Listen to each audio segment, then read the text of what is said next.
Welcome into In-Game Chats for Saturday, June the 14th, 2025. It is season 19, episode 19. I'm Scott. And I'm RJ. Welcome into the show. If you want to get in touch with us, you can by using Discord. That's one way to do it. You can also go to Twitch.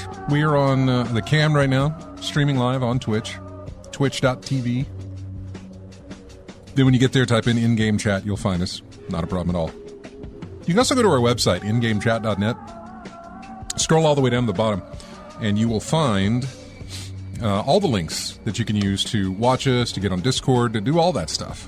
So make it easy for you, or at least we try to anyway. Anyway, yeah, so, yes, episode 19, well, 814 is where we are. So we make that walk to 1,000. That slow walk to 1,000, which is fine. Anyway, welcome into the show, everybody. Hope you had a good week and a good. Yeah, I need to rant on that for a bit when we get there to talk about Summer Games Fest. I absolutely want to do that. But first, let's talk about what we played. RJ, over to you. Well, still grinding in First Ascendant. Had a few. I made a discovery that one of the best sets of armor I could get for my characters is in something that a lot of people have abandoned, the Void Vessel mission. There was a huge enemy, a abyss level enemy, boss battle basically, that you could team up with 3 other folks to get in there and start fighting this enemy. And there was no way I could do it solo, so I just got a bunch of random folks together and we started playing that. And one of the sets of armor I got from there was the fortress armor, which is really keying on defense. And defense is something that I really focus on for my armor sets.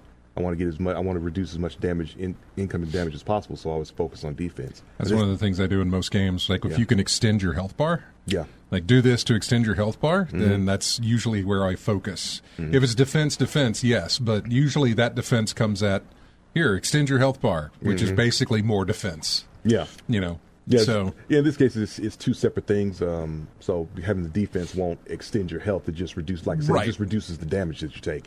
So I found that and started grinding for that more than anything else, really.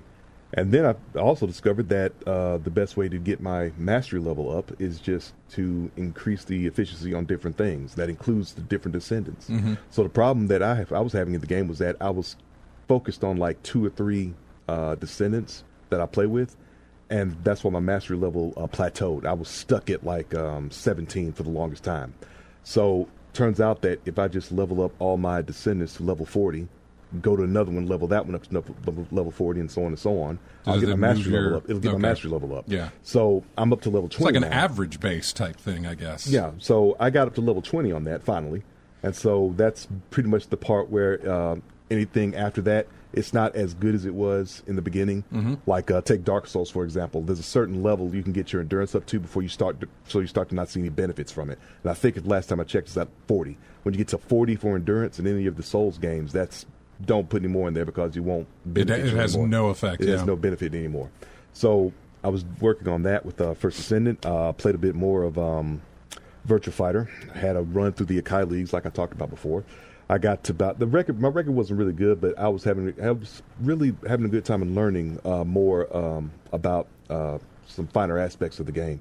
I mean, the people who were playing that week was real top tier level players that I've seen before, and I was getting rounds in. It wasn't a complete blowout, not a 3-0 loss. It was some like I got a round in, maybe got 2, made it close, made it competitive, basically. And if I can keep it competitive with the top tier level players, I think that's an improvement. I'm doing pretty good with that. So something I can learn on and build on from there. Let's see. I did download that game you mentioned last week, Bomb Rush Cyberpunk, since it was free. Oh, yeah. So I picked it up, put it on my PS4. And yeah, definite Jet Set Radio grinds, Jet Set Radio vibes looking at that. Now, I don't know how it plays in comparison.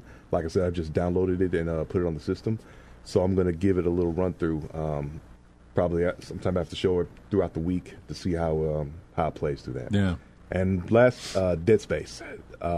still training on hard mode with the replay with the first run through that I did. Yeah. Basically training for impossible mode, really. So I'm just going through real slow, trying to remember, because that's the key to going through impossible mode, is remembering, knowing what's coming. Basically, even with the changes and subtle differences in what you go through. So I'm still working on that. So that's what I've been playing throughout this week. Yeah, while you were mentioning that, I thought I need to go find out what I played.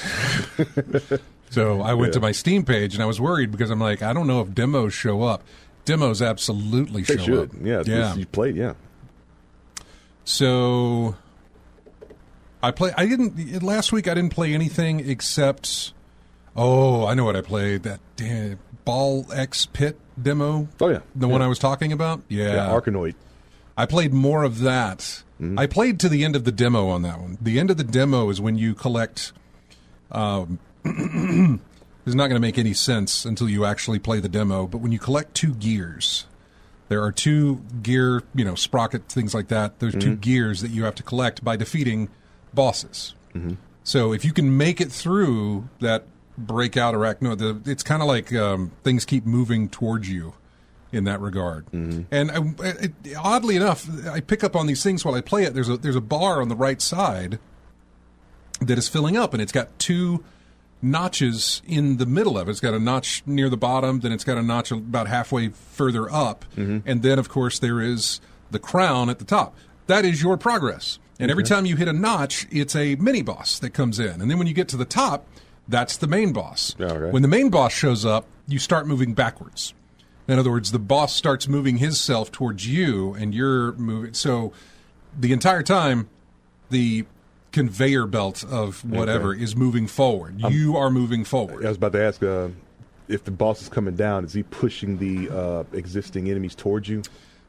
No, he's not. He will kill them. He will run the, if they're in his way, he just runs them over. If they're not in his way, they just stick there and then they go off screen. It's not a big deal. Oh, okay. Typically, though, by the time you reach that boss, you've upgraded yourself so much that there's going to be very little on the screen when you get to him. Or at least very little that you can easily take care of before you have to focus on boss.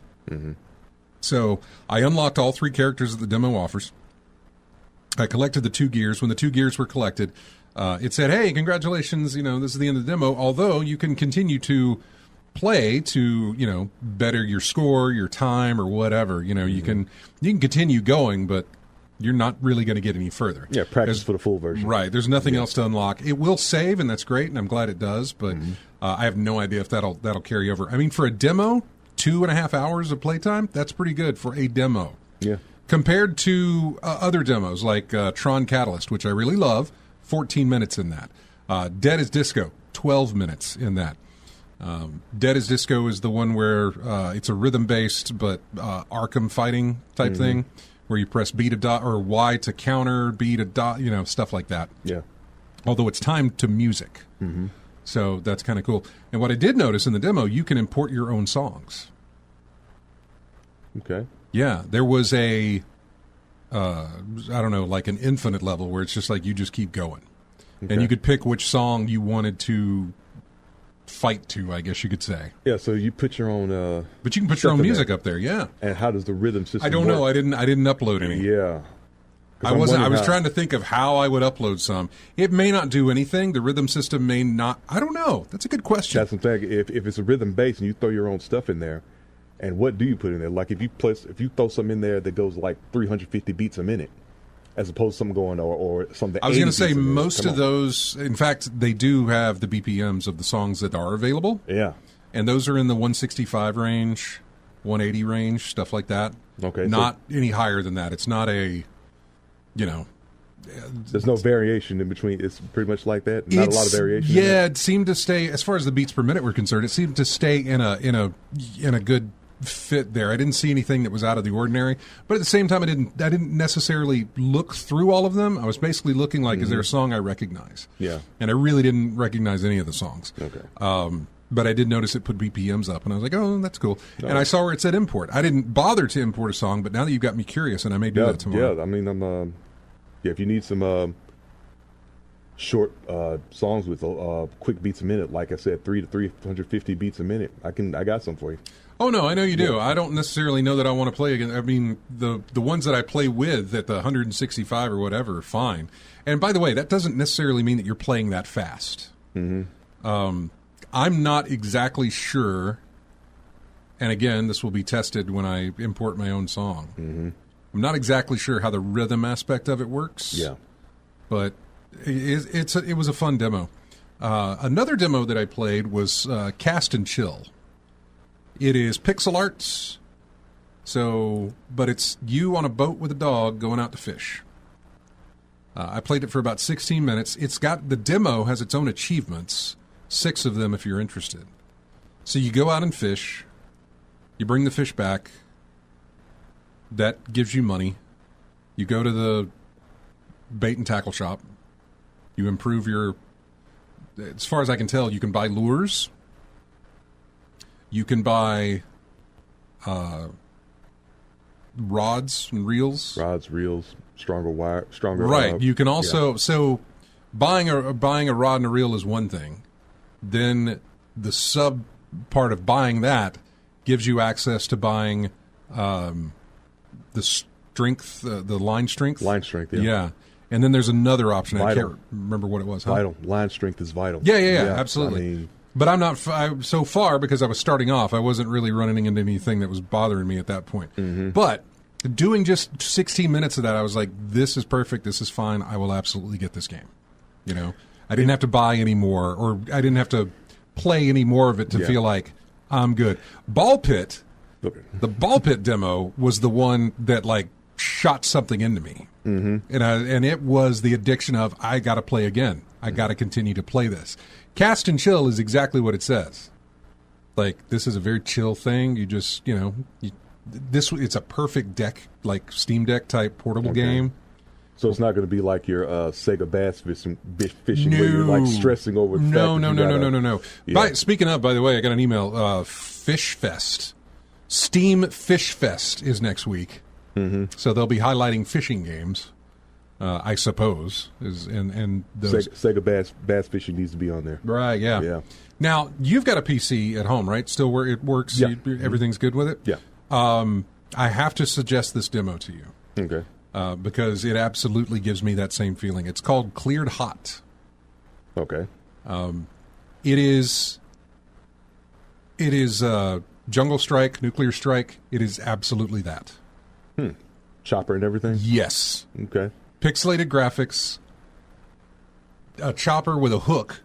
In other words, like winch your stuff up from there. Yes. Yeah. If you want your health, more missiles, more ammo, or if you just want to pick up anything and sling it across the map, you can do that as well. Okay. You can pick up enemies, the people, and sling them across the map.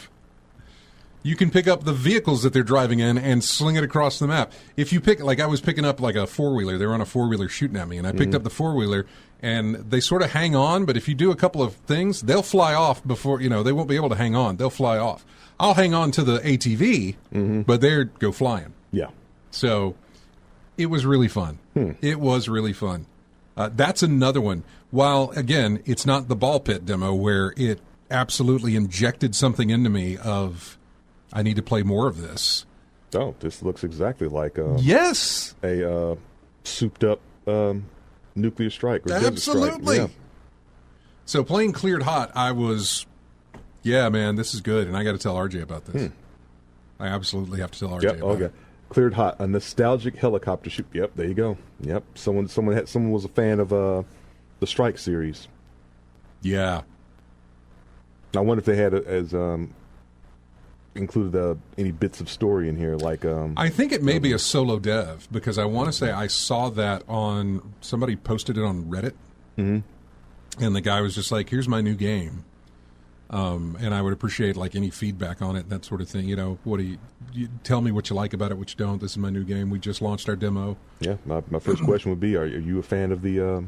Oh, it has to be. Oh, yeah, of course so. Because it looks exactly like it. That's exactly what they're doing without doing it because they don't want to get copyright infringement. But that is exactly it. Yeah, EA. Yeah, so I know it is. Yeah, it's really good. So for those of you listening, I just gave you some really good games there to try out as far as demos are concerned. Dead as Disco, give it a shot if you haven't already. It's kind of fun. If you like the Arkham fighting style, the Batman Arkham fighting style, then you'll enjoy that. Cleared Hot, like we said. If you like the Strike series, Nuclear Strike, what did they had Desert Strike? Desert Strike, Nuclear Strike, and Jungle Strike. Soviet Strike. I thought there was a Jungle Strike. It probably is a Jungle Strike. I think I played two. I played two of them. Let's see. I want to say I played Desert and Jungle. Yeah. Okay. Strike video game series. Let's see. Electronic Arts. I had no idea. Desert Strike, Nuclear Strike. There's got to be a Jungle Strike. Yeah, I'm thinking there is. Let's see. Desert Strike, 92. Jungle Strike, 93. Urban Strike, 94. What? Soviet Strike, 96. Nuclear Strike, 97. There was never a Jungle... Could you please Google Jungle Strike? Am I having a Mandela... No, I did say Desert Strike, Jungle Strike. Oh, okay, gotcha. Urban Strike, which I never heard of. Soviet Strike, Nuclear Strike. Okay. Yeah. I really didn't realize they had that many in their series. Yeah. A Sega CD compilation called Super Strike Trilogy was that's made in fantastic. 95. Yeah, that was something. Never knew about that. But yeah, it was a good little strategy and shooting series. I guess the Chopper games I played really was the Strike series, of course. The Choplifter from In Exile. Yeah, old Choplifter. That was a good one. I had fun with that. And Under Defeat. I remember getting that for it was an import. I imported that for my was it Saturn or PlayStation or something. But yeah, Under Defeat. Isometric helicopter shooting title. That was pretty good in and of itself. Yeah. But yeah, those are some great demos to check out. Cleared Hot, Ball X Pit. If you still haven't tried Ball X Pit demo, I hit Matt up. I saw Matt playing Sunday morning. Mm-hmm. He was playing Blueprints, and I sent him a message and I said, "Hey man, when you get a second, download. Once you get done with doing what you're doing, download the game that I'm playing right now." Mm-hmm. And give it a go. Because I told him, I said, this is scratching my Vampire Survivors itch. Mm-hmm. Not that I had one, but it's doing to me what Vampire Survivors did when I was playing that. That's sort of, I need to do it again. I'd run through it, die, upgrade my guy, and then it's like, I need to go again. Mm-hmm. I need to go again. So he downloaded it. I don't know how much of it he played. I don't think it was very much, but he did send me a message back saying like, "Oh yeah, I'll pick that up." Yeah, that's a hard thing to do, and it have something repetitive, but make it so. Totally. You play it over and over. Well, again. because you upgrade your stats, everything you get better at it. Like for me, I played 3 or 4 rounds of it, thinking, "Okay, this is not too bad." But once I realized, "Oh no, I need to play this like a ball breaker thing where." You try and get the ball behind the bricks so that it bounces around back up there doing all that damage. Old school breakout Arkanoid type of thing, yeah. Once I figured that out, man, that opened up. Oh, boy. Yep. That is when the drug hit the vein. That is when that's when I felt the allotted is what I would say. But it's like, that's when it hit. Yeah. Once that happened, and then getting these upgrades and who knows the different powers or abilities and things that are in this thing. Mm-hmm. Because you can have things merge. So there's this rainbow spinny thing that'll pop up sometimes when you kill an enemy. Reminds me of the old discs from Qbert. Mm-hmm. Sounds like an escape or invincible or it can do 2 things or 3 maybe, I don't know, because the demo is only showing me as much as it can. Yeah, it's not showing me the full game. But early on when you hit it, you'll go pick it up and it will upgrade the level of a couple of random things that you already have. Mm-hmm. Sometimes the random number generator gets you really lucky and it upgrades everything that you have by 1 level. Or sometimes it'll upgrade, as the main one, it'll upgrade your fireball, we'll call it that. Okay. But then as an alternative or a bonus where it's like, we upgraded something else, it'll just upgrade the ball again. So sometimes you can move 2 levels, at least 1 level, something like that, whatever. That's early on. Once you've maxed out, and I think the max in this demo was level 3. Once you hit level 3 on a weapon or other type of things that you've got, like there's a magnet you can pick up, which means you collect the power-up gems without having to be... Normally you have to walk over them to pick them up, but if you can pick up the magnet, then it kind of pulls them in. And you can upgrade the magnet, and it'll pull them in from further if you want to do that. There's little things like that that you can do. So there's... I don't know how you would call that, or how you would differentiate the two. There's a top row, and that is your balls, basically. Different types of balls. And then there's your bottom row, which is like different types of, I would say, abilities, I suppose. Like the magnet. Okay. So there's things like that. And I think there's 4 or 5 that you can do. Anyway, once you've upgraded those to, I think, level 3, then you pick up one of those little rainbow spinny things. I know this is a fantastic way to clarify all this. Then it gives you 2 options that you can pick from. You can have it level up stuff you already have, or you can have it do a fusion. Depending on what you have leveled up, you have a choice between how you want to fuse your items. You can take a ball that is on fire and mix it with a ball that is lightning. So you've got... Is it limited to the type just the ball? Like if I fuse a magnet to a ball. Right. No. It's only for your... So far, it's only for your weapons. Okay. All right. But what it does is, so I think I've got like 4 slots for my different types of balls that I can shoot. If I fuse 2 of them, it opens up a slot, because now I have 1 slot that is the fused ball, and then I have an empty slot here, and I can upgrade that fused ball when I pick up those little rainbow things and do the upgrade path. It'll upgrade that itself. So that. And then there's another one.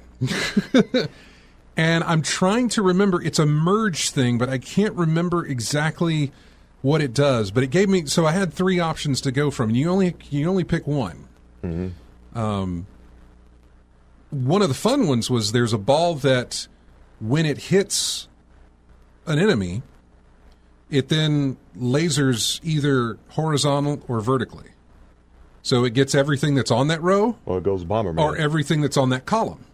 So it goes Bomberman. Well, there's 2 different types. There's the vertical and there's the horizontal. Yeah. When you fuse those, then it's in all directions. Okay. Right? So then it's 4-way. Instead of just horizontal, vertical, then it becomes, then you've got both axes for it to do that. So there's that you can do as well. And that was way helpful. So and I have no idea how much more that goes.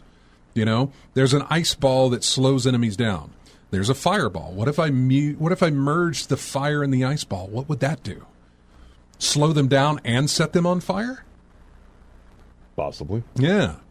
There's again, in your abilities, there's one where you can earn health past the 100% mark. You can go past that, and if you upgrade that, you can go higher with it as well. There's one that adds a bleed effect to them. There is one that says you get more damage if you attack from the left. You get more damage if you attack from the right. You get more damage if you attack from behind or forward. There's all kinds of different things. There's one that puts a statue of you or whatever, a rock thing of you. What, a decoy? Yes, exactly. Okay. But he moves up the field, and he has a ton of HP, so it takes a while to kill him. But he just moves up the field, and I would use him as a shield. I would get behind him and fire off my stuff, whatever. But that was great to have, because once you have it, then it was like every 2 or 3 rows, he would pop up. So almost all the time, depending if I upgraded him, I'd have a lot of those guys out there blocking the path for me to work with. So, yeah, again, ball pit demo, that was great. I just can't recommend that enough. It is going to be on my list when that thing gets released. And, man, I wish it would hurry up and throw up a release date. Oh, it does have a... Wait. That's not right. The demo. Yeah, the demo is there. There's a page for the demo. It says, it released July 6th or June 6th.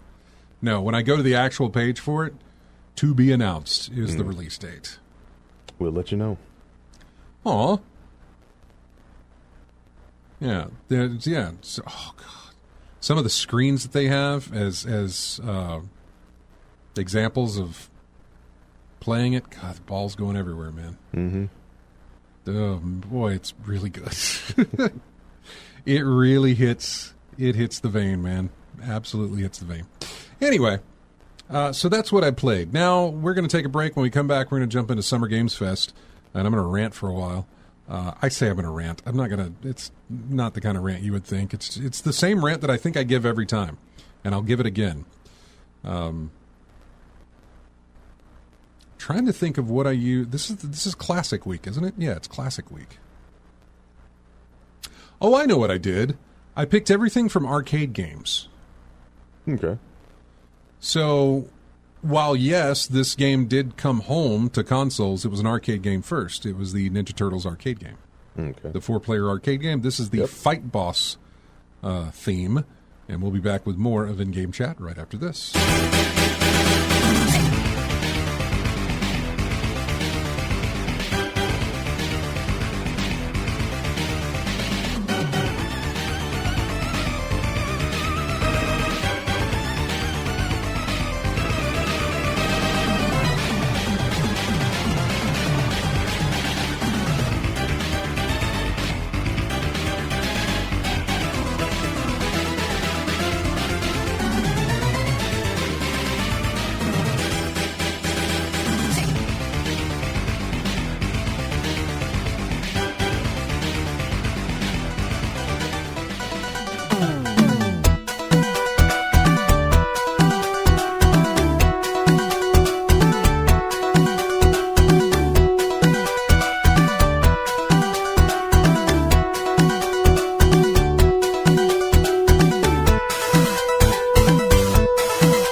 Back into In-Game Chat. RJ, what are we listening to? Shinobi. You got it right. Yeah, you're going to know a couple of these. Yeah. You're going to know our next one, too. But then again, I think the next one, a lot of people will likely recognize. You'll get it immediately, and I'm sure a lot of other people probably get it immediately as well. But, yeah. Not that I try to make trivia out of these things. I just know that I know what you know, and so I know that you're going to know it. So, yeah. All right, so, they call it Summer Game Fest, but it lasts 3 days. Mm-hmm. Just an event. It would be nice if it lasted the summer. Mm-hmm. This is my rant. And I mentioned this in the show post from last week. And I kind of had to ask myself, isn't this what I complained about last year too? And maybe it is. I know I have complaints about these things. We get a ton of game announcements, and then I want to come back and just complain. So, sky is blue. Old man yells at cloud. Is what I'm doing. It's not necessarily... I love game reveals as much as the next guy. I love these events. I enjoy, getting there to sit down and get surprised by that's coming out, or here's more information about a game we don't know about. Yeah, stuff to look forward to and all that. Yeah, I love it to death. What I hate and what I realize more and more that I really can't stand is that they don't let any of this stuff breathe. Yeah. We went through 2.5 hours... 3 if you count... With filler. Yeah, well, 3 hours if you count the fact that Day of the Devs was tacked on to the end of the video, and Devolver Digital's thing was tacked on at the end of the video. Mm-hmm. It's like 3 full hours of game reveals not this past Friday, but Friday week. Mm-hmm. It's been a week, and I can at least tell you I know Resident Evil 9 was a part of that, but there's very few things else that I can tell you about it. And even further, if I can name a game, I can probably hardly tell you what they showed off. Like, I can only just remember they showed off Death Stranding, right? Well, Death Stranding comes out this month. I don't remember the part they showed off. If I think about it, I remember it was kind of insignificant. They showed off Resident Evil 9 at the very end. That sticks with me. But there's like a ton of games that don't get their due. Some games don't need their due. Some games are so far out that it doesn't matter. Resident Evil 9 would be a good one to pick from. That it doesn't, we'll talk about that later when we know more. Mm-hmm. But there are some games that are imminently being released. Some games that are coming out later this month. Some games that are coming out later this summer. Some games that are coming out very soon. I can't tell you a single one of them that I may have saw because I can't remember. Because it is reveal after reveal after reveal after reveal, which I know is what we like, what we want. Mm-hmm. I don't mind it so much at the Video Game Awards when they do this. My other problems with the Video Game Awards are the awards themselves and how they treat that. Mm-hmm. My problem with this is that over the 3 days of the Summer Game Fest, a 3-hour show with a ton of games being shown, Saturday had, I think, 5 to 6 events. Maybe small, maybe larger. You had the Future Game Show on Saturday. You had the Wholesome Game Fest on Saturday. You had Women in Gaming on Saturday. Latino Gaming Fest on Saturday. There was 2 more maybe that was on Saturday as well. Again, probably smaller, but still showing off game after game after game after game. There's no room for these games to breathe, for them to stand on their own, or at least have a spotlight for a moment to get the word out, I guess, or to let it sit there and marinate for a bit. Generate interest, I guess. Or conversation, even. I guess the way it works now is you get a whole bunch of titles thrown in your face, and about 2 or 3 sticks with you because it means something to you. What sticks to you probably wouldn't stick to me, or vice versa, or whatever else. I know, but watching those, I was like, that's going to stick to RJ. There were times when it came up where I was like, oh, that's going to stick to RJ. Yeah. RJ's going to I better tell him about this game. Mm-hmm. It's one of those situations. But I absolutely feel like it's a deluge and it's too much. Mm-hmm. They need to trim that. It's called Summer Game Fest. You have 3 months. Why are you shoving it in one weekend? And I'll pose that question to Microsoft as well. And I get that. It's because everybody goes out there for the event. Mm-hmm. And so while you've got people there, that's when you want to use them for a thing. But as far as I know, Microsoft is a pre-taped thing. They're not live anywhere. The Microsoft Showcase they did, that was not live anywhere. That was a pre-taped thing. So I don't understand why they don't let their... Microsoft, I would say, sure. If Summer Games Fest is doing what they're doing, pick another weekend. You can do the next weekend or 2 weekends away if you want to, something like that, but give it time to sit and marinate. Otherwise, and again, let's look at Microsoft.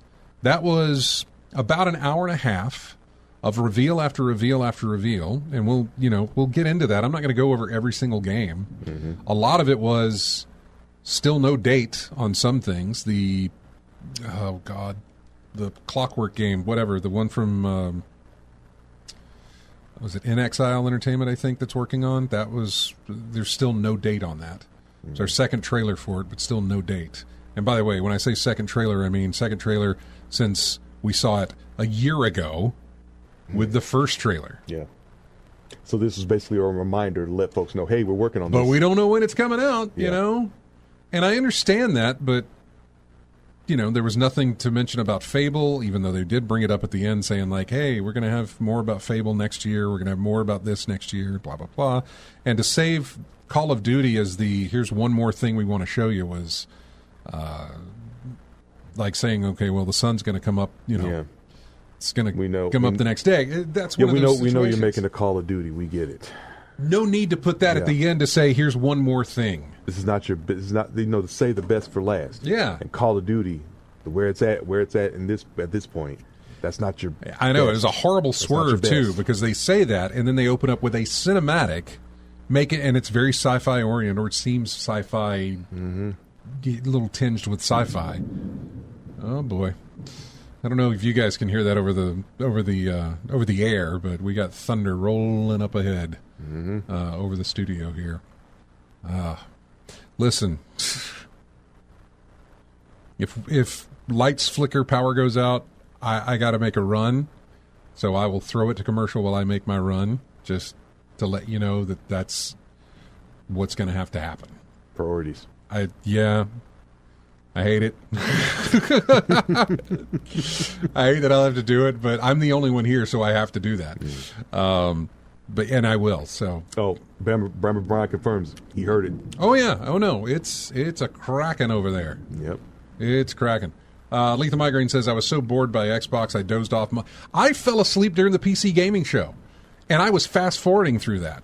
That's one of the things I like to do on these things, is I like to let them sit there for a minute, and then I start watching them so I can skip things that I'm not interested in. You ever recall doing that before? What, falling asleep? Sleeping on the award show or whatever? No, actually, never. This the first time? It was the first time. It was a Sunday afternoon, and I'd started it, and you weren't tired. You weren't like doing yard work and nothing like that. You weren't fatigued at all. I was laying down watching it in bed, which is probably my first problem. And just skipping through, like, they had talkie talk segments. Mm-hmm. Man, they had talkie talk segments, which are the worst. So I'm just like skipping through that, show me the next game. And if the game looked interesting, I'll be like, okay, I'll watch it. If not, I'm skipping it to the next game. Right. I remember falling on one game, and I don't know if I woke up during that same game or another game. I'm not sure, but I did kind of doze. But you dozed off? Yeah. It may have only been for, a minute. Mm-hmm. But I do remember, like, oh, wait, I think I fell asleep just then. Mm-hmm. One of those situations. He said, I was bored by Xbox. I dozed off multiple times, had to rewatch it. There's nothing I liked, and was disappointed that they ruined Clockwork Revolution, which seemed cool last year, but no longer. No point in having that dumb handheld either. Games aren't native. I don't want to stream using their awful cloud. Okay. Thar says Xbox Showcase wasn't as great as last year, but still good. So I don't remember what I felt about it. It was more of a sense of there's too much. There's my list on my phone as I was trying to make a list of, like, what do I think of this? It was just, as it kept going, especially when I got to the PC game show, and there was like 2.5 hours of that as well, or 2 hours. It just went on. They got to split them up, man. They got to move them. They got to spread this stuff out. You have a whole summer to talk about this. Use it. Stop putting it in one weekend and just, it's Homer Simpson and he'd going to hell and eating the donuts, right? Just constant. And we just sit there and consume. And it was annoying. It's one of the strangest things to get tired.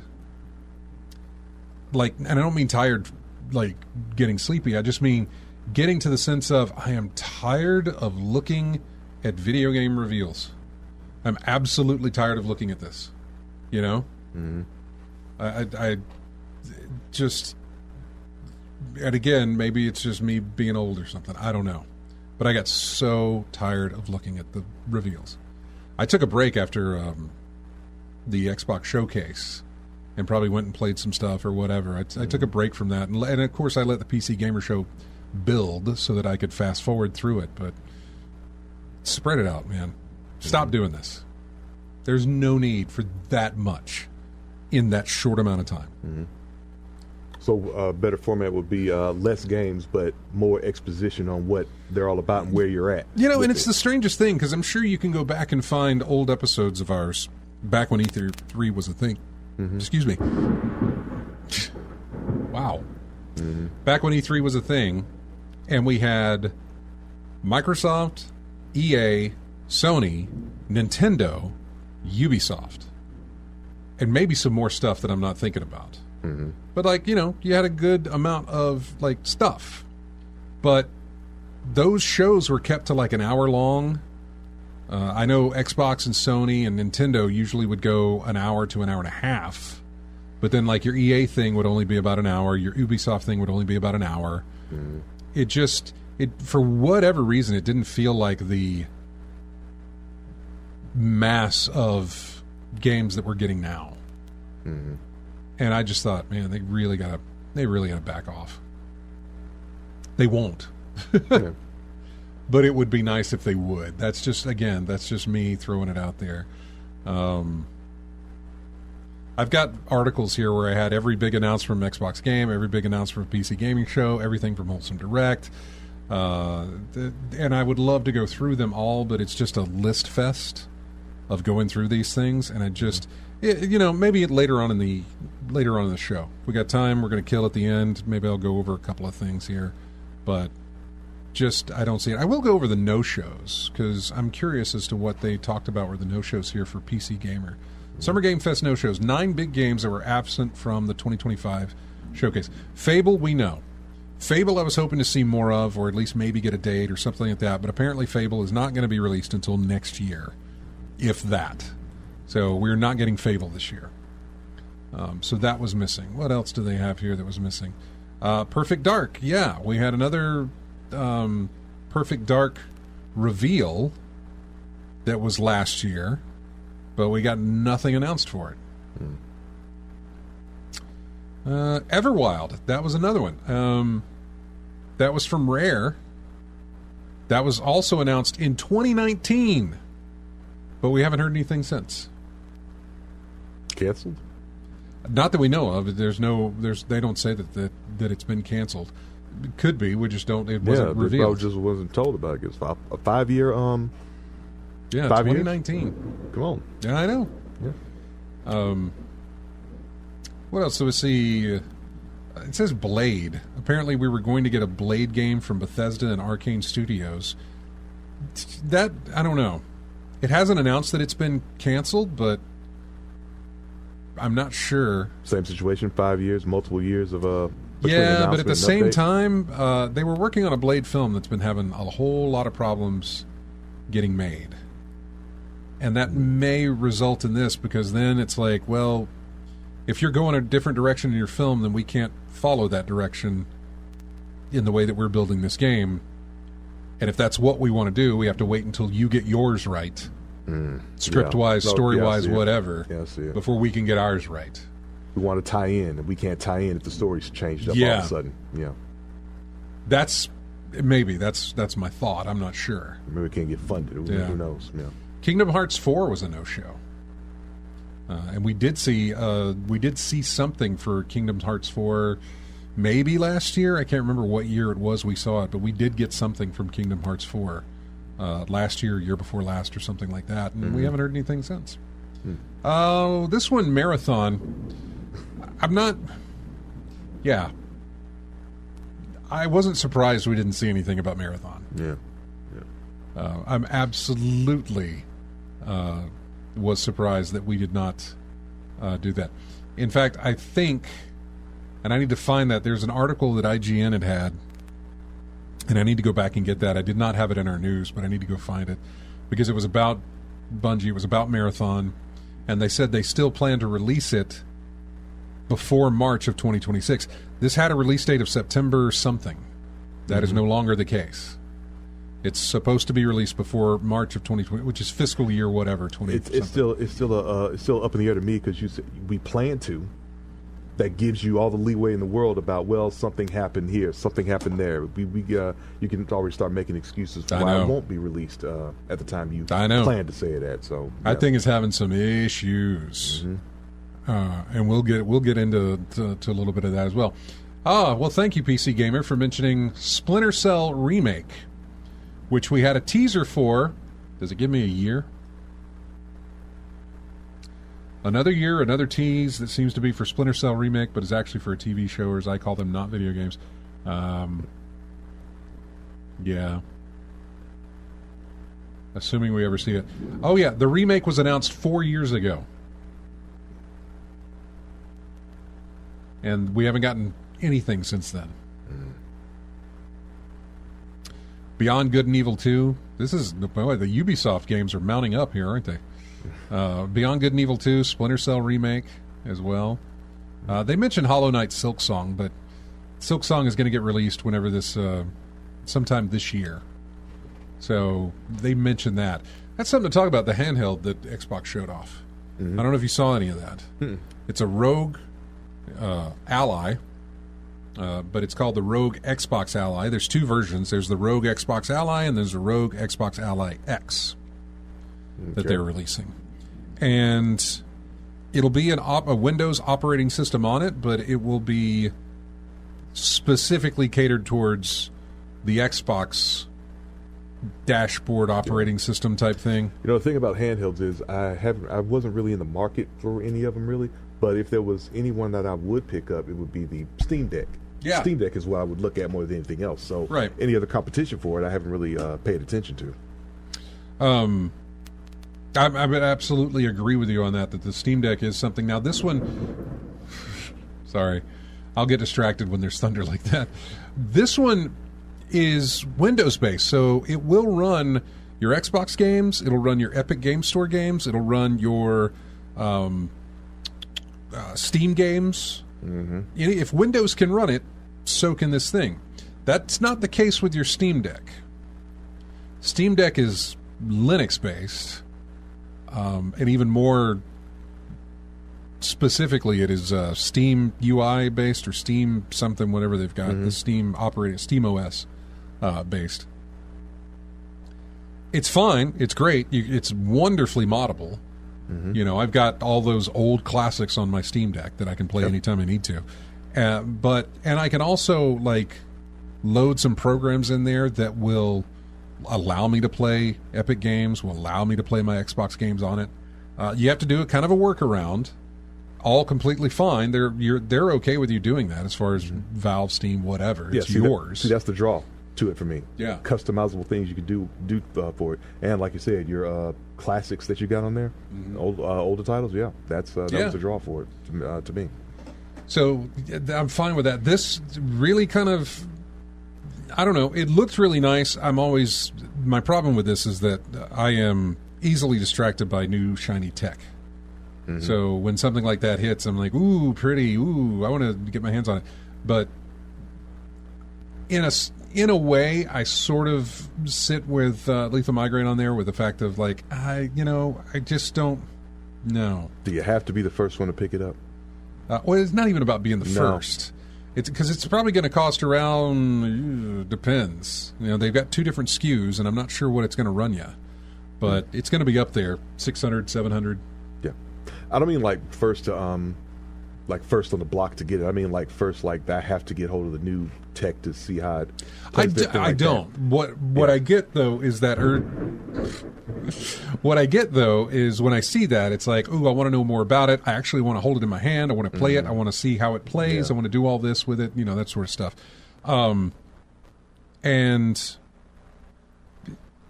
I don't know. I'm not necessarily feeling that with this. Mm-hmm.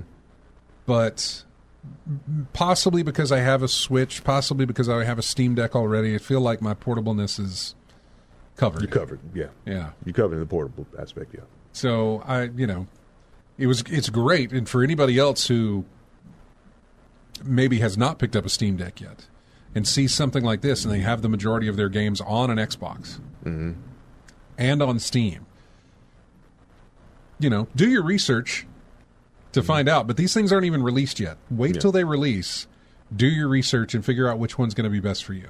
Yeah. The fact that you can play your Steam games on this thing, wait and see how well you can play your Steam games on this thing. Yeah. Wait and see how well this thing runs. If you go back to the Rogue Ally, because the Rogue Ally released like a couple of years back. Mm-hmm. There's a couple of them, I think, that they released. And so go back and look at those. Go back and read reviews of those. That's not necessarily saying that this is how this is going to operate, but it's probably not going to be far from it. Mm-hmm. Because I know some of the caveats was that it's a Windows-based system, and you got to update it almost constantly because of the updates that Windows puts out. So there's aspects to it, both good, both bad. So just look into it. So in my case, really, most of my PC gaming really is going to be through Steam. Yeah, and I really don't have much experience or use from the Epic Game Store or anything of that nature. So, like I said, most of my stuff is coming through Steam, and I like to play the classics, and the Steam Deck can handle it. Plus, I can have the thing altered, modded anyway that they're okay with for me to do extra things on it. Mm-hmm. That's a benefit I can see myself picking it up for. Thar says the Rogue Ally X in Canada is $1,100 before tax. So, and that's something you can go ahead and pick up. Now, imagine the Xbox version of this that's going to get released as well. So, yeah, it's going to be a pricey thing whenever it comes around. So, we got to take a break. We're coming up on the top of the hour here. Like I said, to go back over everything that was announced, because there was so much, man. It would take us. We barely got through just the regular Summer Game Fest 3-hour thing last week. Yep. To go through all the other shows that they had and to show off, I mean, there are some highlights to hit, absolutely. But to go through them, we're not going to do that. So, anyway, we're going to take a break here. I told you that RJ is going to know what this one is, and I think everybody else was. I'm going to hit it first and see if you can get it. And I know that you will. It's going to play out of this one. Let's see.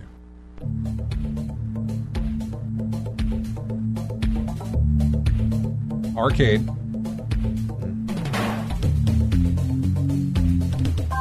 Got it. Yeah? Yeah. What is it? Mortal Kombat. It is! It says it's track 9, whatever that is. Yeah.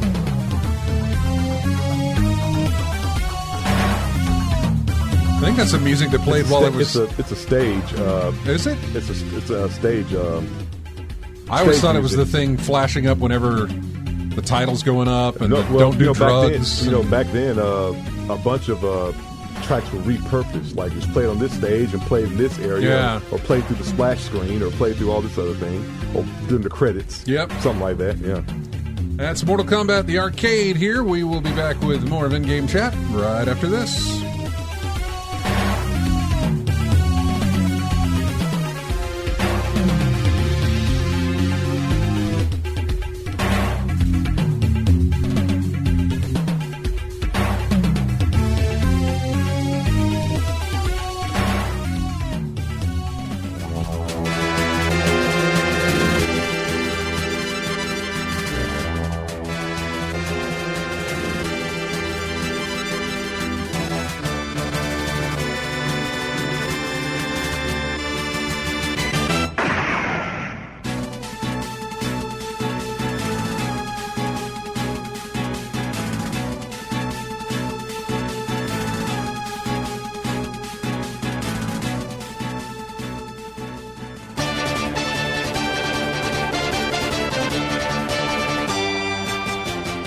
Welcome back into In-Game Chat. Here is music from Operation Wolf. I think it's the entire soundtrack. Because I keep hearing it going through different versions or something. So. Anyway, welcome back to the show. Let's see, what else do I have on my list for things? Switch 2 stuff. What do we have? Sold a record-breaking 3.5 million units in 4 days. Nintendo Switch 2 is off to a roaring start. Early on Wednesday, Nintendo announced that it had sold 3.5 million units of its new console in just 4 days, making it Nintendo's fastest-selling console ever. In fact, this is likely the biggest console launch of all time by quite some margin. For comparison. Well, okay, comparison on this next one. Look, the PlayStation 5 and the Xbox Series X launched during COVID, November of 2020. Mm-hmm. So, yeah, probably didn't sell a lot, but here's the comparison. PlayStation 5 shipped 4.5 million units in its first 7 weeks. PlayStation 4 sold 2.1 million in a little over 2 weeks. The Nintendo Switch sold 2.74 million in its first month. The Switch 2 sold 3.5 million in 4 days. So there's your comparison. Fans around the world are showing their enthusiasm for Nintendo Switch 2, blah, blah, blah, blah, blah, blah, blah. That's all Nintendo speak. It says Nintendo's promotional push for Switch 2 didn't go smoothly. Chaotic pre-orders, concerns over the tariffs, fan criticism of the high price of the system and the games. But the launch itself seems to have gone off without a hitch. Nintendo's efforts to make a large amount of stock available at launch have clearly paid off, with fans reporting consoles are still available to buy in some areas despite the record sales. I didn't go around checking, but looking at my Wario updates and things like that, I see little things like, hey, they're back at Costco, they're back at Target, they're back at Best Buy's got them now, or whatever the case may be. Mm-hmm. And Staples of all places, by the way. Think outside the box when you're trying to think of these things, because Sam's has them. Well, can have them. Yeah. Costco has them. Staples has them. Kind of think of places like that. Obviously, your Targets, your Walmarts, your Best Buys, and GameStops are going to be right there with it. Yeah. If you're looking for it. If that's something you're looking for. Consequently, scalping has been less of an issue than during other recent console launches. There have been no widespread reports of technical issues at all. Nintendo has predicted it will sell 15 million Switch 2s during its current financial year. It is well on the way to that figure, although Nintendo still faces the challenges of maintaining stock availability and extending this expensive console's reach past the first wave of early adopters. If the Switch 2 hits its first-year target, it will join Nintendo's other fastest sellers over the years on sale, the Game Boy Advance, the Nintendo 3DS, and the original Switch. So... But yeah, selling quite well at a price tag. You can be happy about it. To think, hey, okay, good, that's great. Gaming, whatever, is alive. I don't know, whatever you want. I don't know how you want to phrase it yourself. I never thought it was dead, but the fact that it's still there, we were kind of concerned, like, oh, that price is kind of high for a Nintendo product. Mm-hmm. 400, 450. Or was it 450, 500? It's 450, 500. Mm. 450 for the console base, 500 for the combo. Console and Mario World. Or Mario Kart World. But the price of Mario Kart made you look at that 500. Right, and say, because Mario Kart World by itself is $80. Yeah. So if you want to cut any costs, you're going to get that $500 bundle. Yeah. There's that aspect to it as well. Yeah, so the thing about availability, there's probably a whole bunch of sets available. The base, the 450. And like when I read things like that about like, oh, it's sold well and it's doing great, and I really like that, and not because it's like, yay, corporation. It is. It's because it's my hobby. It's my thing, and it's doing well, which means okay, good. It's not a sinking ship. However. Mm-hmm. It kind of justifies setting that as your baseline price. It's like, oh, they sold a console itself for $450, and that was a Nintendo version. If we're going to do the next Xbox or PlayStation at a base, we can go much higher than that. If they're willing to pay that much for a Nintendo Switch, and realizing what it costs to build that, what it costs to make that, knowing that those kind of parts and the prices for those parts will be likely more expensive by the time they get around to a next Xbox or a next PlayStation, and they're going to be more advanced than what is in the Switch 2, they can look at, hey, why are we eating these prices? We can stop having to eat on these you know what I'm saying? Well, console sales are usually the companies. Yeah, they're gonna lose money on that. Take a bath. But here's the thing: you better put something on there that makes it worth that increase. Oh, I mean, obviously, that's the whole.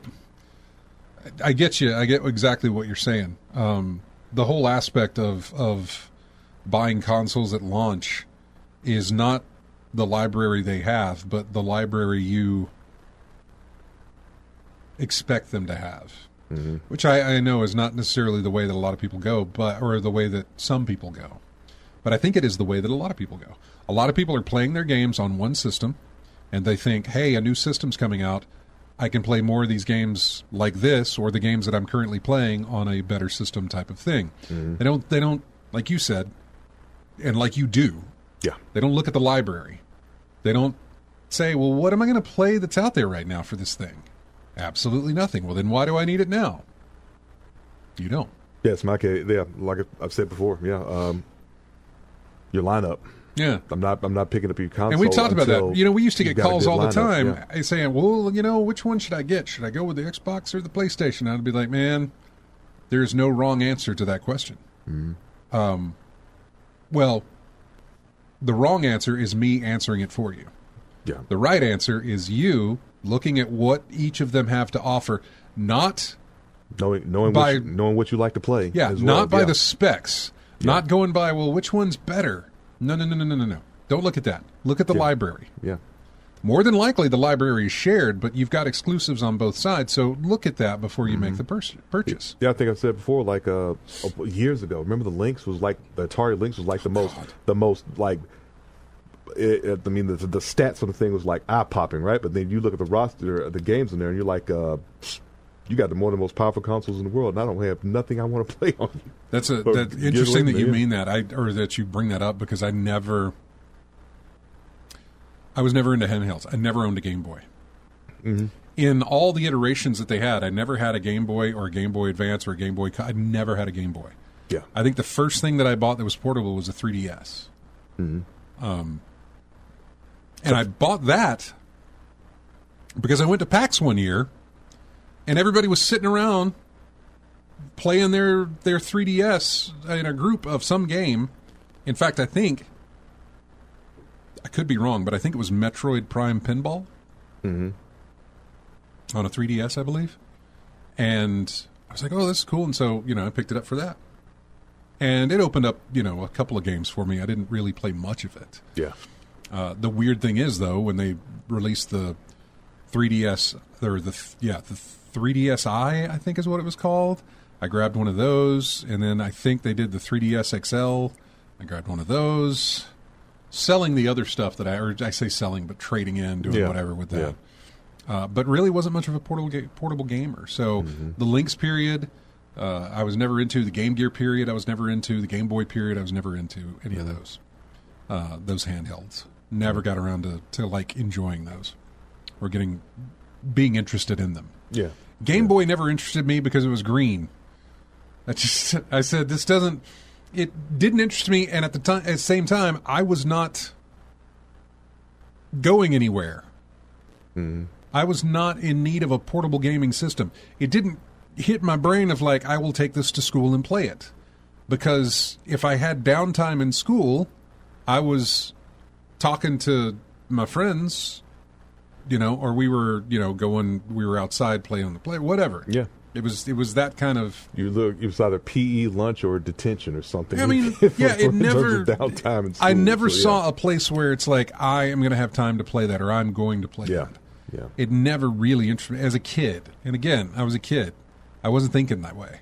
Mm-hmm. I looked at it and I said, that thing's green. It's a lot of money. And I didn't see the draw. Yeah. For me, it was like, that's pretty, For me, it was, what does this game look like? Well, it's green. There's no color. It is green. So I couldn't get past that part of just a green screen console. By the way, this is not me crapping on the Game Boy. I know that machine is very much loved. Mm-hmm. That and the Advance are very, very well loved. And I have no problem with it. It didn't have the value for you. Right. It didn't have the value. Work. Yeah. And it had nothing to do with the library of games. It had to do with the fact that there was a green screen. And I just said, why would you pick that up when you can have this? Mm-hmm. Why would you get this when you can have this? And, I look at the Steam Deck now, and it's, hey, that's not a bad idea. Mm-hmm. It looks pretty good just like this. It's just smaller because you're, moving around. You can play wherever. Pandemic was another one that did that because I had the Switch with me, and I was bringing it here to play. Mm-hmm. I had tons of downtime while I was here. Yeah. So having the Switch here was great during that time. I'm glad I had it. Mm-hmm. So yeah, I get it. I understand. But the portables didn't hit me until the 3DS, I guess. Mm-hmm. And even then, I wasn't. There's probably other. I had a Vita, and I had a PSP. Mm-hmm. I think at that point, the 3DS, the Vita, the PSP, those things, at that point, I was making my own money. Mm. You know what I mean? Yeah. I was not tied to, Mom and Dad, will you buy me this? Because I don't have income. Mm-hmm. I had gotten income at that point and was able to buy these things myself, which is why I had them. And that jumps back to, ooh, new tech, new shiny tech thing. I want it, Yeah. That's what that jumps back to. So, yeah, I'm just kind of realizing all of this. I'm sort of talking about it. It was like, oh, that's why I started at the 3DS, because I could buy my own stuff. Mm-hmm. By that time, I was making my own money, and I could buy those things. That's interesting to think about. Anyway, sorry. So, let's see, what else? Let's see, that was, they sold a lot of things. That also scares me for the fact of the $80 game thing. Yeah. Oh, well, first of all, who's buying it at $80? I still don't get that question. Who's buying it at $80 unless you buy that? That's the reason why. I think that's the reason why people bought the $500 thing, because they didn't want to spend $80 on one title. I know, but that's one title. The rest of their titles are going to hit that $80 mark. We're going to see what happens then. Yeah. I don't know. You burned out a Mario Kart. What are you going to play? I know. Next? I don't know what the next game is that hits that price tag of $80. That is like a first-party title type thing. You know what I mean? All of them. Well, no. I know, but I don't know what the next one is. I don't know what it is. Mm-hmm. I know that all of them that they're going to release is that, but I don't know what the next title is. Okay. Because it's not going to be a pack-in. No. I don't know that the Donkey Kong game that's coming out next month, I don't know if I think that one's a $70. I don't think it's $80. I think it's $70, but I don't remember.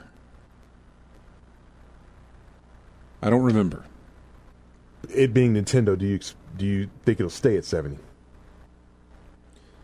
Because they're the kings of not blowing the price on anything. Right, I know, but I remember there was some weird thing about like this game's $80, but this game's $70, and they were both first-party titles. It might have been maybe the digital versions and the physical versions. I don't remember. But there was like a price discrepancy between like the $80 Mario Kart World and then some other games which were like $70.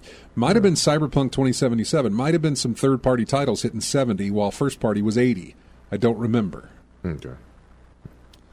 But my whole speculation again is the next Mario game, the next first-party lineup, Metroid, Mario, Splatoon, Pokemon, Zelda, whatever it might be that's next, that's $80 and not a pack-in. How well is that going to sell? What are you reading about? I just did a search Nintendo Switch 2 game prices. First thing pops up says something like Switch 2 game prices are set to increase compared to the original Switch. Many titles priced at $70 to $80, and some even reaching $90 for physical copies. So there might be some with that discrepancy with the physical and the digital. But yeah, the $70 to $90 price range. I know.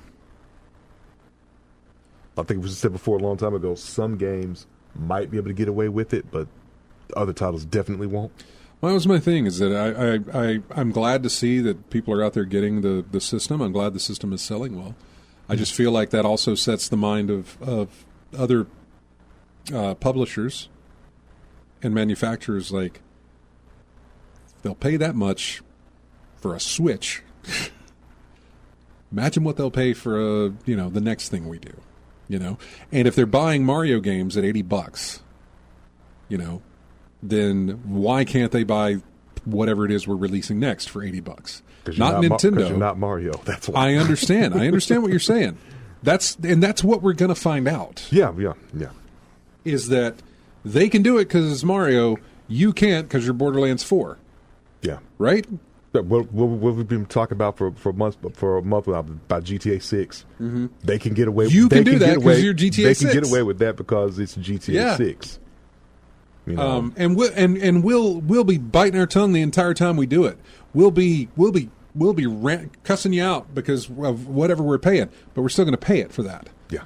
The other stuff, like Borderlands 4, we'll just cuss you out and not do it. You know what I'm saying? Wait for a discount. We'll just say that was a stupid move. We're not buying your game. Yeah. That sort of thing. Mm-hmm. Outer Worlds 2. They announced during that Direct that came on after the Microsoft thing. Mm-hmm. It's a Microsoft published game, and it'll be their first title that is released at $80. In that regard, You could look at it, and I have no idea if chat room's just going nuts because I know Lethal Migraine is in there. I need to keep that on there. I go back to look at my news list after I get away from the chat room here, and I need to go back to that. In that regard, as far as the Outer Worlds 2 or Microsoft increasing their first-party titles to $80, you could look at that as a incentive to Game Pass. Like, you can pay $80 for this, or you can throw in a month of Game Pass and play it, you know? Mm-hmm. And if we can get you for a month of Game Pass, we can probably get you for 2 months of Game Pass, you know? And if we can get you for 2 and hold you in there long enough, we'll release something else that'll keep you in for 3, for 4, for 5. And then you're buying... Oh, by the way, you can either buy a month of Game Pass or 3 months of Game Pass. You cannot buy a year of Game Pass, only a month to 3 months. Mm-hmm. That's it. You can't buy 2 months. Well, you can buy 2 1 months. Yeah. But you can't buy a year of it, like, outright. You have to buy it in either a month chunk or a 3-month chunk. What is it a month? I don't remember. Okay. It comes out to like $160 a year. I think. I think 3 months is like 60. 3 months is 60. Yeah. Which is why I'm saying it's like 120 $20. Yeah. At 3 months, $20 a month. So, yeah. Like I said, about 160 or so. Yeah. I believe. But they won't let you buy it a year at a time. Yeah. I feel like they used to do that. AC Wraith says, I wish-listed Outer Worlds 2, third-person support for the win. Granted, it's on Steam, and I'll be waiting for a deep discount like everything else. I agree with you. But if you got Game Pass Ultimate, you know, it's there for you on PC. Ultimate, $20 a month. Or you can buy it in 3-month installments, and I say 3 installments, but a 3-month pack is, in other words, if it's $20 a month, buying the 3-month version is like, $10 less than doing 3 months, something like that. You know what I'm saying? Like, there's a discount for buying in bulk. I think. I could be wrong. Yeah, I'm looking for the 3-month option. Just says, I know. We're gonna find that out. You know, the experiment is about to begin. Yeah. As far as what people are going to pay for. What's the threshold people are willing to pay for? And with titles in general. Yeah, like with Microsoft, I can't. Again, an $80 first-party title just feels like that's more of a advertisements for Game Pass, because they want more subscribers in there. Mm-hmm. They make so much more off of their Game Pass than they do off of selling one console copy. One game purchase as opposed to monthly things over here. It adds up. Well, you just saw $20 a month. Adds up. $20 a month, yeah. So I think that's more of a push in that direction. I mean, they have said that it's not. It's because of, you know, the times they are changing. But I think their backup on that is like, well, if you're not buying, you know, the game, you can also, by the way, there's Game Pass. Mm-hmm. It won't cost you the $80. You can just plop down a 20 and play it right now if you want to. Mm-hmm. So I think that'll be something that will fuel that. Now, let's look at Borderlands 4. GTA 6 has to be taken off the table. That's going to sell. I don't care what price they put on, it's going to sell. Mm-hmm. Doesn't matter. Probably sell a lot more with a cheaper price, but it's going to sell a ton regardless. Better be good. Somebody in the chat room says, if you don't care about achievements, just keep making new accounts and do the free weeks of Game Pass indefinitely. Yeah, you can do that if you want to, but I mean, that also, I don't know, that may not, well, it would affect your cloud saves, I think, maybe, but not your saves on the hard drive. That's a possible way to go about it. I don't know how many they give you free. He says free weeks. I don't know how many weeks they give you for free. Mm-hmm. Yeah, I mean, there's little ways around it. There are ways around it. Also, you can do the rewards program for Microsoft, and I do that daily, and I earn up rewards points that I can then trade in to get a month of Ultimate Game Pass or 3 months of Ultimate Game Pass. Mm-hmm. 3 months of Ultimate Game Pass is like 30,000 points. My current point total is in the 200,000s. So I could easily do that, you know, if I needed to.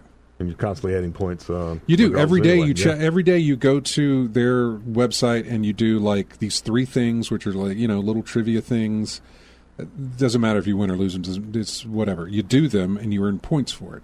You click on news articles and you earn points for it. You check in every day, you earn points for it. There are little, you know, and all you got to do is open up the app on your phone or the browser on your computer and do that. And I've been doing that. In fact, I've got it set. It's Lethal Migrant says, Evan, $300 worth of Microsoft Reward points. Exactly. I've also got it set to where at the end of the month, it donates a portion of my points to the Prattville-Otago Humane Shelter or Humane Society there in my hometown. Yeah. And so every month, a portion of my points that I've earned that month gets sent to them. Mm-hmm. And I'm perfectly fine with it because I really don't do anything with those points. Yeah. $60 for a 3-month membership on the Xbox Game Pass Ultimate. Yeah. 60. It'll be interesting to see how Borderlands 4 holds up at $80.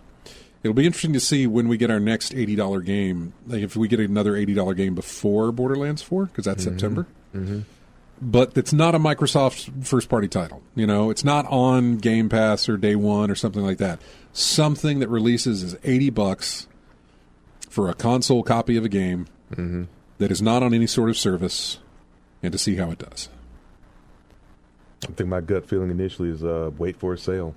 Yeah, not exactly, because I think we've talked about it before. How when's the last time you looked at a game and you were like, "That's a day one purchase for me"? Not many. Maybe like 2 or 3. Oh, yeah. A lot of them, I would say a lot of them, you know, I do want to play the day they're out. Like, there's a lot that The Alters released this week. Mm-hmm. In fact, it released yesterday. That is a game I played last year as a demo, and I really enjoyed it. I thought it was fantastic the way it worked. I've been kind of hoping for like, ooh, when's it going to get released? Turns out it's getting a Game Pass release. Also turns out that the game is only 30 some odd bucks on Steam. Currently, through other key sellers online, you can get it for under $25. Mm-hmm. That's pretty good. That's really good. You know, I don't know how long the game is. I don't know any of that, but it's also on Game Pass where I can play it without having to pay anything. Obviously, the subscription's a cost. Mm-hmm. But it's just one of those things, you know. Claire Obscure, whatever. That wasn't a full price game. What was it, 30 or 40? I think it was like 40. Yeah. But it was a really good game. Yeah. I think it was. I could be completely wrong on what that price is. I just remember a lot of people saying, like, these AAA games don't have to have an $80, $70 price tag. You can still come in the 40 or 50 range and still be a decent game and sell decently. You're looking it up right now, aren't you? I'm looking it up on what the price was. I mean, Steam will tell you. Yeah. Let's see. Steam. Claire. I know. As soon as I type in CL, it's like Steam Client, Steam Cleaner, Steam. Yeah. $50. Okay. It's $50 on Steam. Okay. Not $60. $50. Yeah. It's not currently on sale. The deluxe edition is $60. Yeah. Default. Yeah. Not a sale, yeah. So yeah, there's and that game has an overwhelmingly positive review, both all reviews and recent reviews, overwhelmingly positive. $50.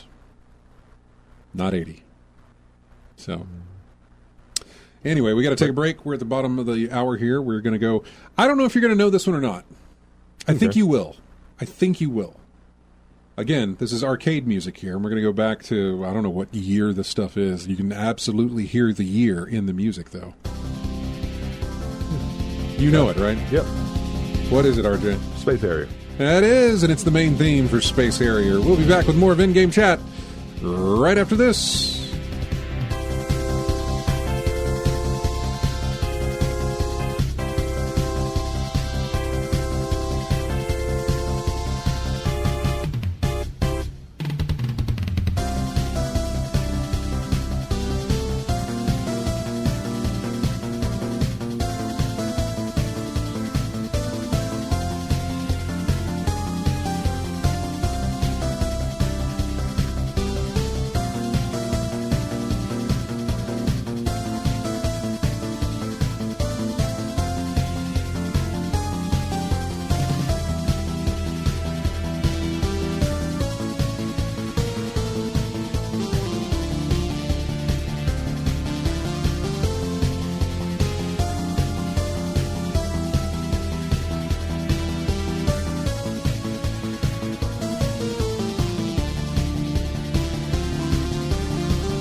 Welcome back into in-game chat. I was racking RJ's brain about what track or what game this is from.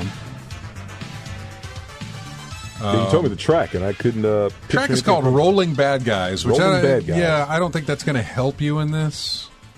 Let me give you a clue. Huh. Pink and blue. I think.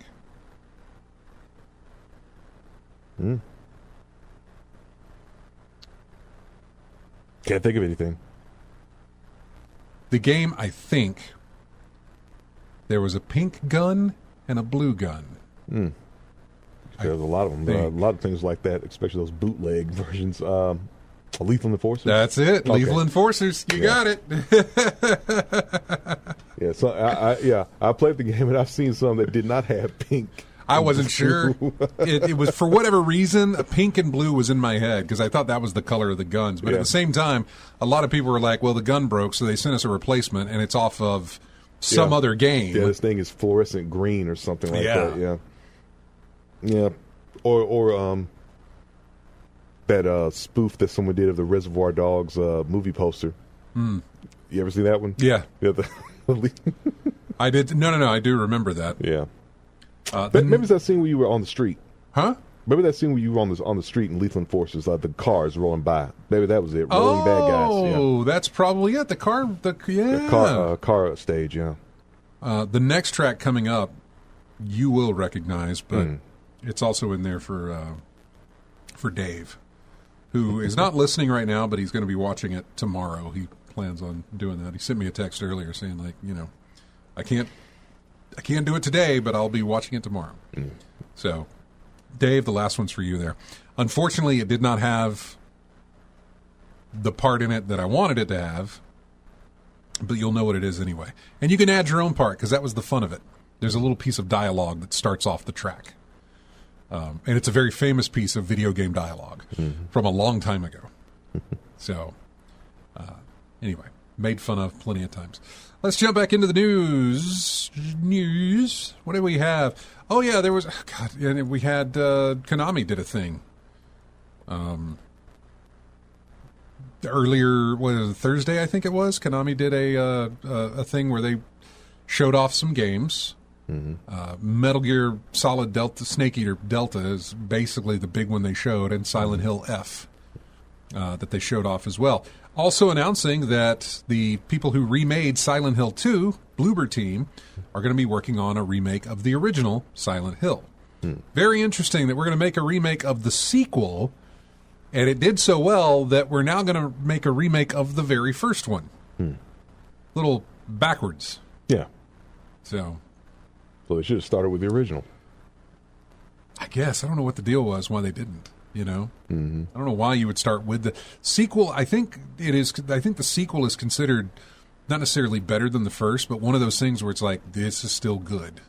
Never been a Silent Hill guy, but I've read The Room on what you'll read threads and stuff and what fans think. Yeah. And from what I remember, Silent Hill 2 was like a really, really good follow-up to Silent Hill. And they were very concerned about this remake, but when they did it and they pulled it off, they were like, okay, they did it. This is great. This is good. They made a good remake. And now it's like, okay, we'll give you the reins to go back and do the first one. I think you stop there, though. I think the sequels prior to 2 for Silent Hill and all the other different things sort of started going downhill after that, if I remember right. I know there was a dev video for Silent Hill F on this Konami thing. And the director of the game had mentioned that Silent Hill was a fusion of Japanese horror mixed in with Western game play or maybe Western horror type themes. Silent Hill 2 did that as well, and he said, but the further you got down the line, the less of the Japanese horror they incorporated, and they started going away from that. And that's one of the things that they wanted to do with Silent Hill F. Now, understand that this dev video and everything else that you see is an advertisement for the game. So them saying, we're returning to our roots is just a sales pitch to say that. Obviously, you can see in the gameplay that they've shown that it is set in Japan. Mm-hmm. And it does have plenty of Japanese horror to it, and that's perfectly fine. I'm just saying I don't take his word as gospel. I have no idea as far as what fans think about that aspect. I just know he said that they kind of steered away. I would agree in some sense, because I remember, there was, Silent Hill The Room, and then there was the one where everything was iced over, and then there was, I don't know, there was it seemed so far away from Foggy City. Yeah. That the original Silent Hill and Silent Hill 2 were. That one town right. that everything took place in, yeah. It seemed like they moved so far away from, the trademarks. It's like the only trademark they kept was horror game. Not suspenseful, foggy story. I don't know. That's what it seemed like, because I didn't play them, but that's what it seemed like that they were doing. So, anyway. We had a Konami deal. What else do we have? Oh, man. I wish I had gone into this. There's a really great report about Dragon Age the Veilguard and the development. I think it was, Jason Schreier or whatever his name is, did a thing with that. Mm-hmm. Yeah, Bloomberg. With every new report about Dragon Age the Veilguard's troubled development, it feels like a miracle that the game came out at all. From Bloomberg, a new story outlines how the Dragon Age team was jerked around by publisher EA and forced to make pivots with limited resources and time, making it impossible for the game to complete the sort of holistic retooling it would have received under a more reasonable circumstance. Reading this and seeing how, after all that strife, the team was still demolished and subsequently thrown under the bus, it feels like BioWare was set up to fail, and it bore the consequences of its publisher's poor decision. In January, BioWare scattered some of its most foundational veteran talent to the winds. The quickness with which EA gutted the storied RPG studio and masked it with talk of being more agile and focused shortly after was revealed that the Vanguard underperformed in the eyes of the powers that be. Makes me wonder if BioWare was unsure it would get to return to that world a fifth time. Now that we know more about just how fraught Dragon Age the Veilguard's development was, the RPG sure reads like something made by people who saw the writing on the wall. The game itself ends on a small cliffhanger that could launch players into a fifth game, but I'm skeptical that we'll ever get it.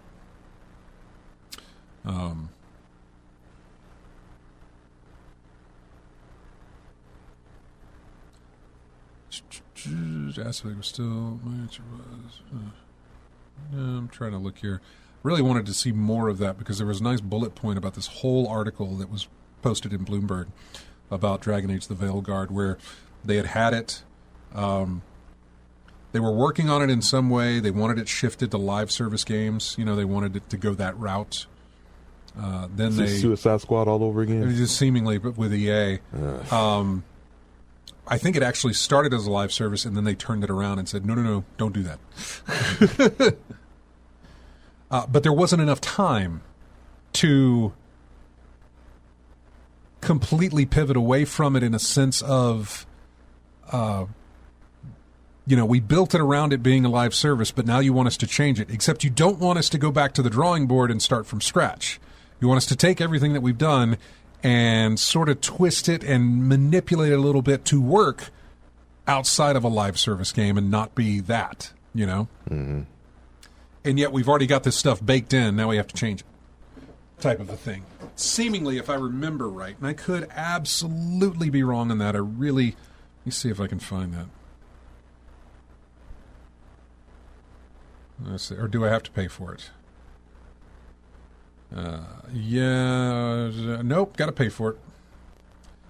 Priced article, can't do anything about it. Sorry. And that's probably why it's not. There's a lot of it not in this article that I'm reading here. I'd have to go to a forum thread. I need to start putting forum threads into my news stuff here, so I can jump to that to talk to about it. Because there was another one that IGN had done about Marathon from Bungie, and I really wanted to do with that. What else do we have? Mind's Eye. Boy, that's a bad one. Have you been following that? Have you been hearing about it? The Mind's Eye release? It's been really bad. Mind's Eye was built by a group of people who left Rockstar Games and went off to form their own studio and work on their own game. It had open world type aspects of possibly being a GTA type thing. Obviously not completely GTA.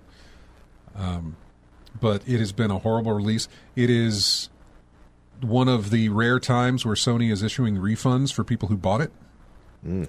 Like, if you bought this game and you want to return it, we will give you a refund for it.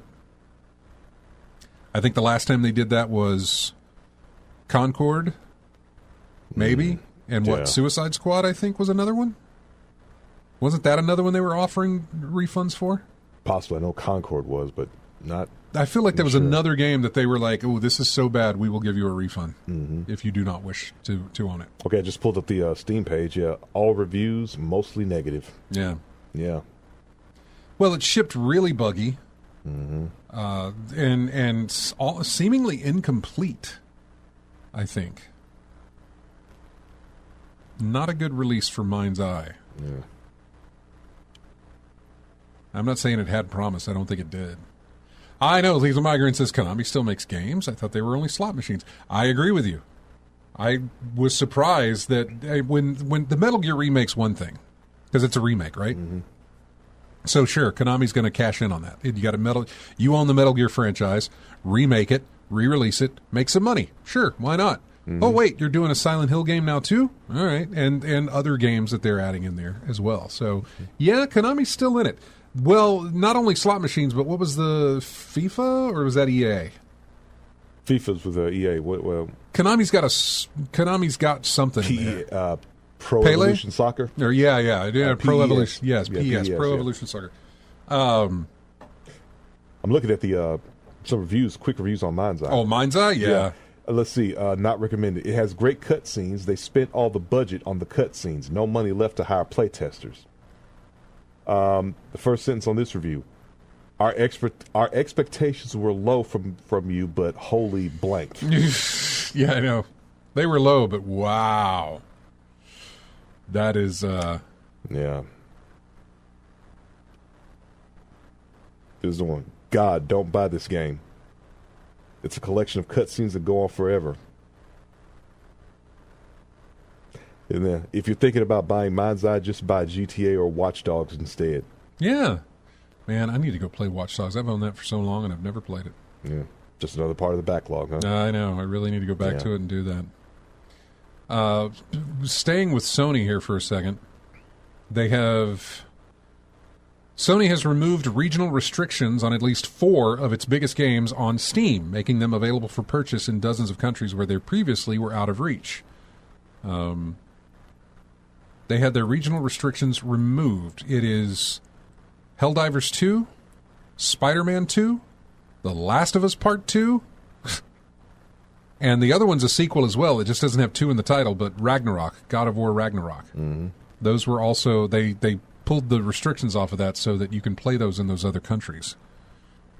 Previously, you had to have a Sony Online account, PlayStation account in order to play those games, and those you weren't able to have PlayStation accounts in those countries, those regions. Yeah. And so they removed the regional restrictions so people can play them. I don't know if I got time for this article here about Marathon.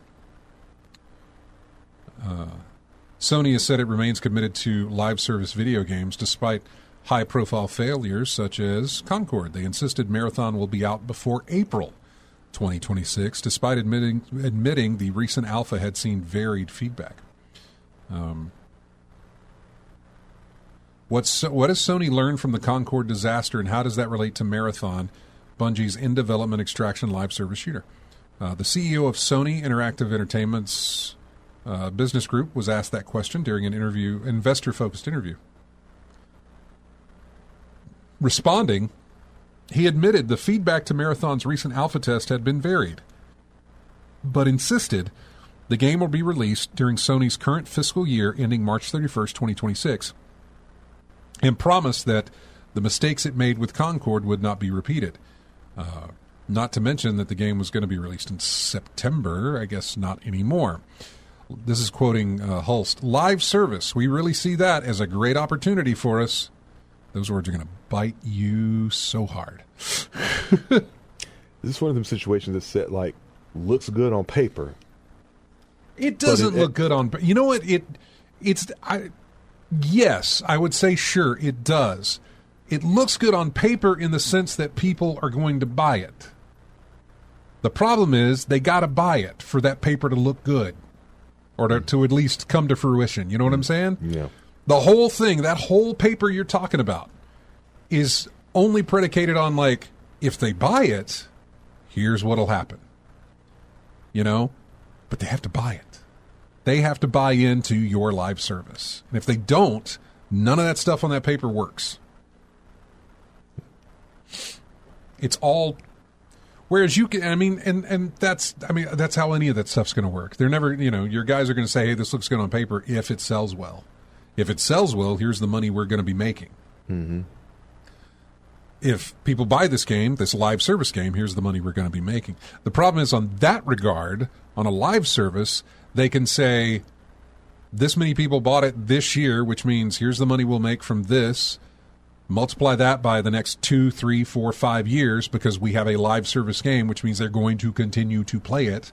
They will buy the updates, the seasonal updates we plan to release at whatever price it is.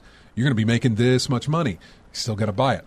Not only do they still have to buy it, they have to stay in there and keep buying it over and over and over again with the seasonal passes and everything else they're going to do. They're looking at things like Destiny and saying, well, Bungie can do this. They've done it before. I don't necessarily know that they can do it again. It's interesting that catching that lightning twice is going to be tough. Maybe a third time if you want to call it with Halo, but Halo was never a live service game. Not like what Destiny was. And Destiny 2. So... Anyway, we're running short on time here, and I would love to go into this, and I might go into it in the next week. I haven't unmarked it from my read later list, so I might go into it next week. I would like to, just to continue. Yeah, Watch Dogs 2, exactly. Let's see. That is it. We are done. I thank you guys so much for joining us, as always. We do appreciate you coming in here and listening to us talk about video games during the bad weather, which has seemingly moved on now from here. So you guys have a fantastic week. Go play some great games and enjoy some demos, by the way. And, here we go. Here's that song. You're going to know this. I feel like you're going to know this. I don't want to put pressure on you. So here you go. Maybe, hang on. Here we go.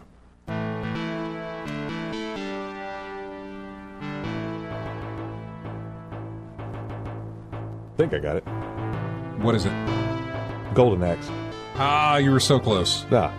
Altered Beast. Altered Beast. Okay. Rise from your grave. Okay. Or wise from your grave, I think is what it was. The Elmer Fudd pronunciation, yeah. That was it.